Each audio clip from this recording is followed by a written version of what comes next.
Welcome to this explainer. I am so incredibly excited you're here today because we're going to look at something most of us see literally every single day, but we rarely truly understand. When you swipe on a perfectly smooth foundation or apply a lipstick that miraculously lasts through 3 cups of coffee and, let's be real, a greasy slice of pizza, it is so easy to just write it off as cosmetic magic. But makeup isn't magic. It's actually a stunning triumph of applied chemistry.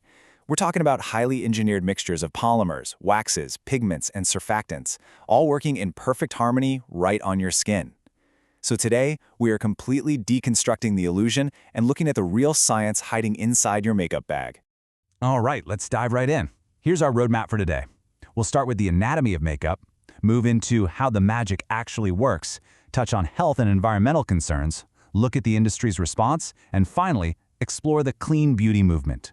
So first up, Section 1, the anatomy of makeup, looking inside the chemical mixture. It's pretty fascinating to realize that a single cosmetic product is almost never just one chemical. What you're holding in that compact or that little tube is actually a highly complex, carefully calibrated mixture of anywhere from 15 to 40 different ingredients. And every single one of them has a super specific job to do. It's like a tiny, perfectly organized factory. Let's break down the 6 foundational categories that make up this hidden machinery. First, you've got your vehicle and base ingredients.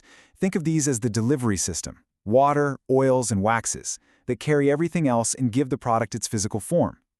Next, you have colorants, the pigments and dyes giving us those visible shades. Then come structuring agents, which give solid or semi-solid textures to things like mascara. Fourth, emulsifiers and surfactants. These are absolutely vital, because they allow oil and water to mix, which they normally hate doing. Fifth, preservatives. These are absolutely critical to prevent microbial growth in literally any formula that contains water. And finally, functional additives. This is the catch-all for things like UV filters, antioxidants to keep oils from going rancid, and of course, fragrance. Now, how do we actually get those incredible colors on our skin? Well, this breakdown brilliantly illustrates the 2 main camps of colorants. On one side, we have inorganic pigments. Now, these are insoluble mineral compounds like titanium dioxide, iron oxides, and mica. They don't dissolve, they disperse. They produce color and opacity by physically scattering light. It's like having millions of tiny mirrors on your skin. Titanium dioxide, for example, has a massive refractive index, so it gives you that incredible, flawless coverage. On the other side, we have organic colorants. And remember, in chemistry, organic just means carbon-based. It doesn't mean it grew on a farm. These are synthetic dyes in lakes, like Red 7. Formulators use these when they need to produce those incredibly bright, saturated neon or vibrant shades that you simply cannot get from crushing up natural minerals. Moving right along to Section 2, how the magic works, diving into the mechanisms of cosmetic chemistry. Okay, so we know the ingredients now, but how do they actually behave together? Let's look at the physical and chemical mechanisms that translate these raw ingredients in a lab into the beautiful results we see in the mirror. Let's take liquid foundation or a BB cream, for example. You want the moisturizing, smooth feel of an oil, but the lightweight, spreadable feel of water. The problem? Oil and water naturally repel each other. Enter the emulsion. Emulsifiers act like molecular peacemakers. An emulsifier molecule has a hydrophilic or water-loving head and a lipophilic, oil-loving tail. By holding hands with both the oil and the water at the exact same time, it lowers the interfacial tension. This allows tiny droplets of one phase to remain perfectly suspended in the other without separating. That is exactly how your creamy liquid makeup stays stable on the shelf without splitting into a greasy mess. And what about that long-wear lipstick we mentioned earlier? Why doesn't it transfer to your coffee cup? Well, it all comes down to a really cool process called film formation.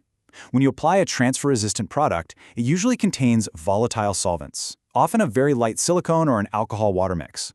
Once you apply it and it meets the warmth of your skin, that solvent evaporates right into the air. And what gets left behind? A continuous, flexible polymer film that completely adheres to your skin or your lashes.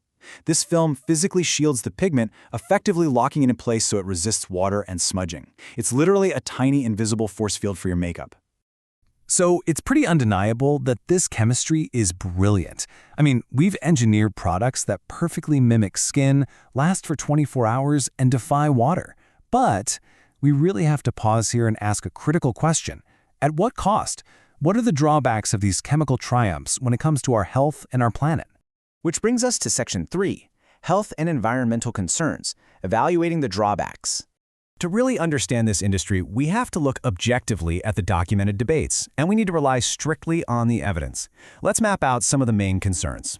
First up, endocrine disruption. This one is heavily debated. It usually centers around preservatives like parabens and solvents like phthalates. They've shown some weak hormone-mimicking activity in lab settings, though it is worth noting that regulatory bodies often consider the current permitted levels to be low risk.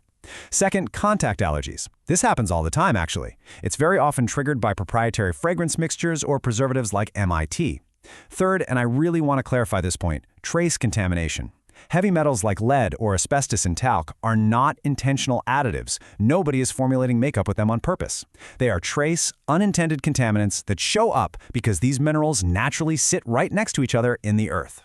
Finally, environmental persistence. Things like exfoliating microbeads and synthetic silicones don't just disappear. They wash down our drains and can slowly accumulate in our waterways and aquatic systems. So what's being done about it? Let's head into Section 4, the industry's response, covering regulation and innovation.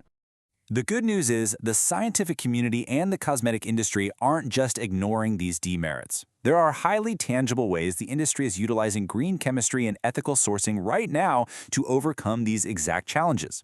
For instance, we're seeing much stricter maximum concentration limits enforced globally by laws like the EU Cosmetics Regulation and MOCRA in the US. Behind the scenes, formulators are actively swapping out parabens for alternatives like phenoxyethanol or organic acids. Plus, several governments have completely banned those rinse-off plastic microbeads. To combat the really serious concerns regarding child labor and mining, we now have third-party certifications like the Responsible Mica Initiative. And those chemists we talked about earlier? They are hard at work developing biodegradable film formers to replace the persistent synthetic polymers. And that naturally leads us to Section 5, the clean beauty movement, natural and green alternatives. So, alongside standard government regulation, there's been this massive consumer-driven shift that sparked the clean beauty movement. This focuses specifically on replacing synthetic ingredients with plant, mineral, or biotechnology-derived substitutes. Formulators are literally making one-to-one green swaps, trading out synthetic chemistry for natural equivalents. Let's look at a few. Instead of parabens for preservation, they might use a radish root ferment or a rosemary extract. Instead of synthetic silicones for that silky slip feeling, they'll use squalane derived from olives or sugarcane, or jojoba esters. Instead of petroleum-based mineral oils, they'll swap in rich shea or cocoa butter. And for color, instead of synthetic red lakes, they lean on iron oxides, insect-derived carmine, or, believe it or not, even beetroot powder. But here is a really crucial point we need to make. Natural does not automatically mean risk-free. It just doesn't. We have to balance this out. The benefits of natural makeup are fantastic. You get a lower environmental footprint, you're moving away from petrochemicals, and the ingredients are highly biodegradable. But look at the limitations. Natural preservatives almost always mean a much shorter shelf life. That natural mascara is going to go bad a lot faster than a conventional one. Plant oils and butters can actually be more comedogenic, which means they might clog pores for some skin types way more than synthetic alternatives would. And those lovely natural essential oils used for scent, they are actually a major trigger for allergic contact dermatitis. It's a balancing act, right? It's always a trade-off. So, how do we bridge the gap between all this abstract cosmetic science and our actual everyday habits? Well, regardless of whether you are team conventional makeup or team natural makeup, here are 4 very tangible, actionable steps you can take right now to protect your skin. Step 1. Always patch test new products on a small area of skin. It is the easiest way to catch an allergic reaction early.